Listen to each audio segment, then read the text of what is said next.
Rev up your engines!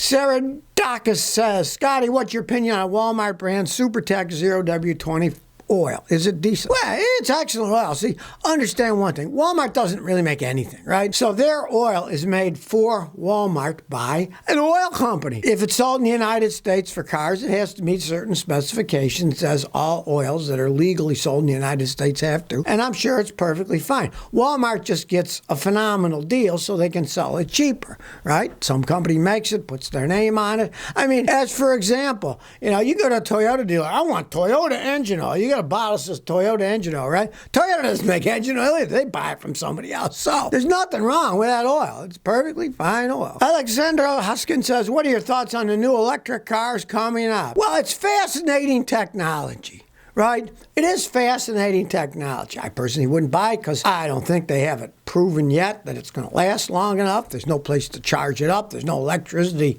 that's generated to supply the power to them. But it's fascinating technology. I have two special new scan tools that I'm trying out that do electric vehicles, right? The companies gave me them and I'm trying them out. Somebody's going to have to fix these stupid things when they break, right? And I do have to say, I got to drive a brand new 2023 Volvo electric car. It's the first all-electric one they sold, and I was totally impressed. If it hadn't been an electric car, I'd say, hey, maybe I'll buy one of these, but I'm not a fan of electric cars. I do a lot of long-distance traveling. I don't want to spend half my life looking for a charger. My wife hates worrying about is there enough fuel in the car, and if she had an electric car, she would have range anxiety up the wazoo, and I would too, because I rented a BMW electric car when I was in Rhode Island last time, and I had nothing but range anxiety the whole time. I'm looking like, oh, geez, it's running out. Can I make it where I'm going? The technology is phenomenal. Very interesting, but it's expensive to make, expensive to repair. We have no idea what the actual battery life of these things are. Let's say the batteries are good for 8 years and it breaks, and then you find out it's a $15,000 battery. Well, that kind of stinks, I generally buy cars for $2,000, $3,000 and drive for hundreds of thousands of miles.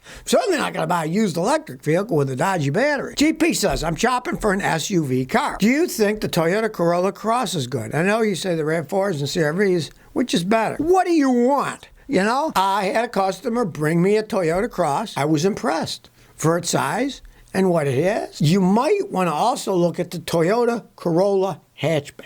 Right? It's basically a Toyota Matrix. They stopped making the Matrixes, and then Toyota didn't want to make themselves even more foolish than they already were by getting rid of models and bringing them back. So instead of calling it the Toyota Matrix, they call it the Toyota Corolla hatchback. As, for example, the original Toyota Matrixes were called Toyota Corolla Matrixes.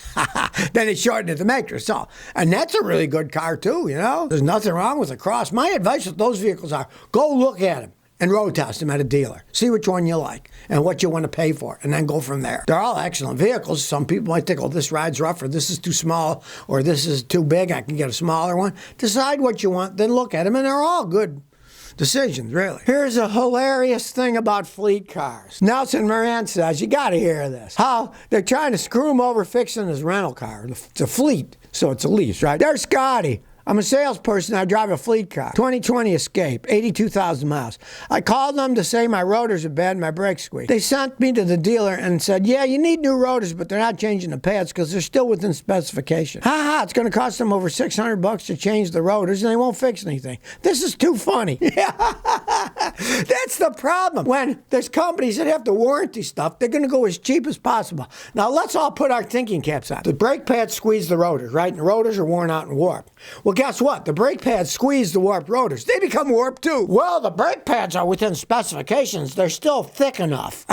Yeah, but they're warped, And then it'll still have problems, and eventually hit the brakes, the steering wheel will start shaking again because the pads are warped and they put them on flat rotors, but the pads are still off, right? Maybe it'll pull to one side or the other. Who the heck knows? But it just shows the stupidity of these things. It's a lease car, so he didn't have to pay for the repairs.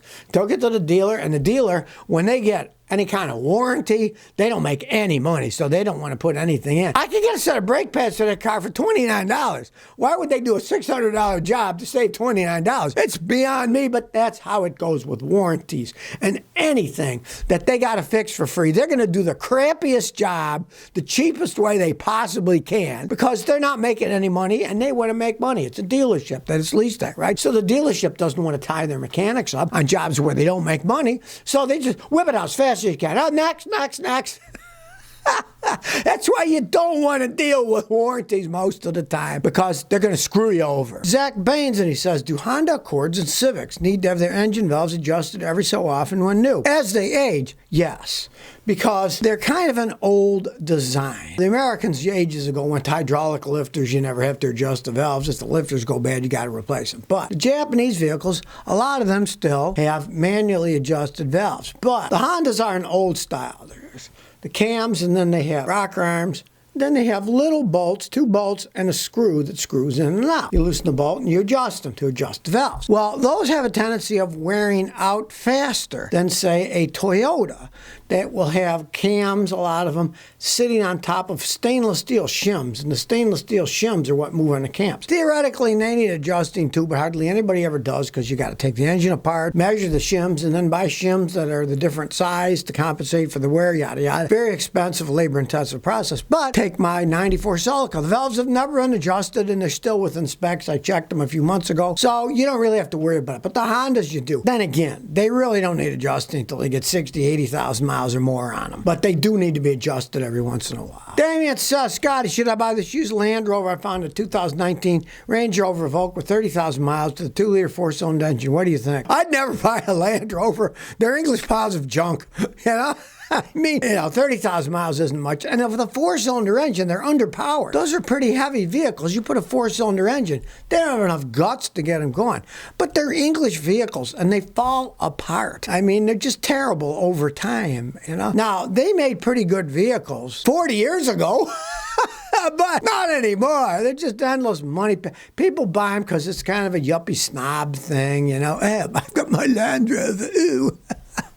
Believe me, if you don't want to spend money fixing them and get stranded when it breaks, don't get a Land Rover. Well, solar panel production has reached new records. Unfortunately, most of it is in China. China has 80% of the manufacturing of solar panels as it stands. And if you want the measly bit of power that it does in the United States, last year, 2022, a little over 3% of the electricity came from solar cells. And if you ask me, that's probably even an overestimation of how much it is. Now, here's a picture of a bunch of solar cells in China, and the Chinese are bragging that, oh, they're installing a bunch of them. But really, most of the electricity in China comes from burning coal. And as far as I'm concerned, this is mainly a PR for China, right? Oh, look, we're going green. They're not going green. They use tons of coal. They got lots of coal there, right? Now, the Europeans are importing a bunch of these solar cells from China. One problem with solar cells are they take up an inordinate amount of space to generate enough electricity to do anything. Right? And in most places, real estate is relatively expensive where people are. And if it's going to take up all that space, we can say, let's forget that idea in highly populated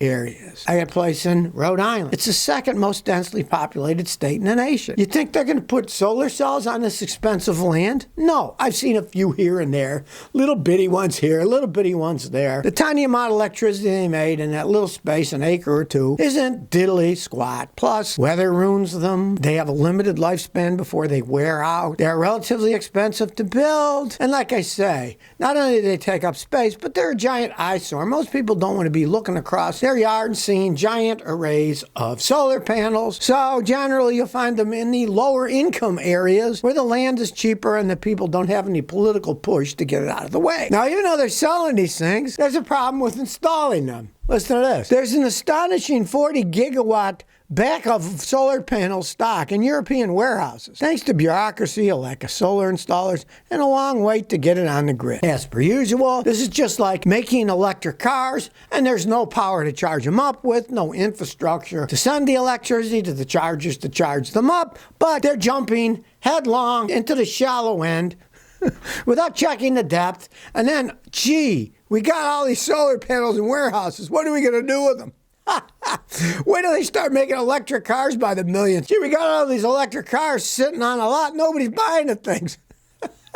I just laugh all the way to the end. Just laugh, because all this stuff is a bunch of nonsense that politicians are trying to push, whether it's European politicians in Europe, American politicians, or wherever. It doesn't create that much electricity. It is relatively expensive. Takes up a lot of space, right? Let's face the facts. Let's stop thinking these little panels are going to save the planet.